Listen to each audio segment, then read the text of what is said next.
So last year there was a little surprise happening. The movie is now available in many countries in the English version.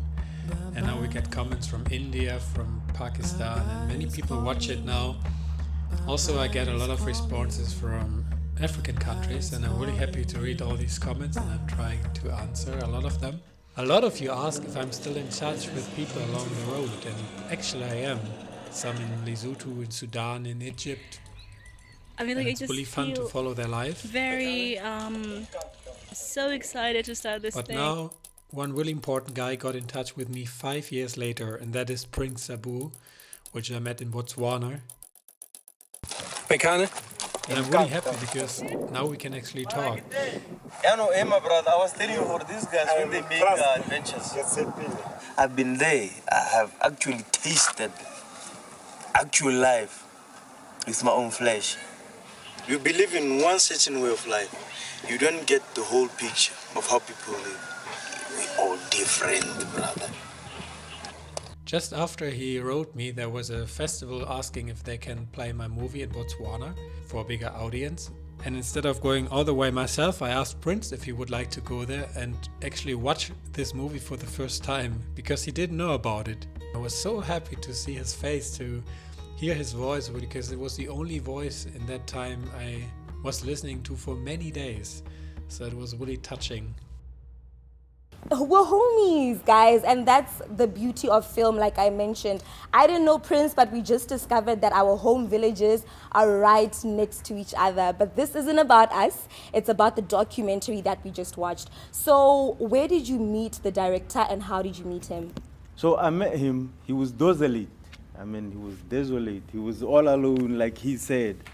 He wasn't lonely, he was alone. So I have a farm just not very far from where I met him. He was thirsty. I was riding my horse. I was just from the watering hole. So he was coming out of the bush, not necessarily from the bush. The third road was like running someplace else and he was coming from somewhere else. And I asked them, you as a white person, where are you coming from, like from the bush? Then I showed him where he could get water.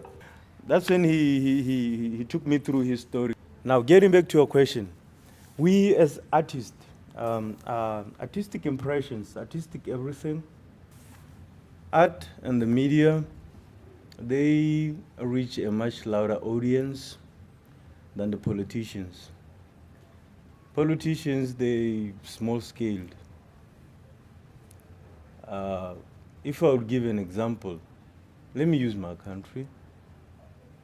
If I need to run for presidency, I will only speak and only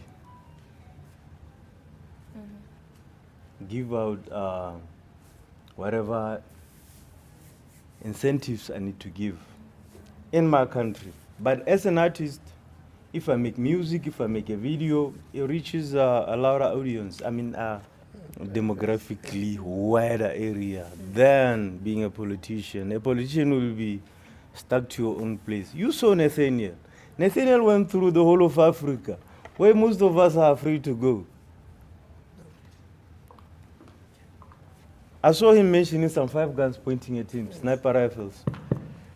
But then he went there. Who else here could go there? Yeah. That is what I am referring to as saying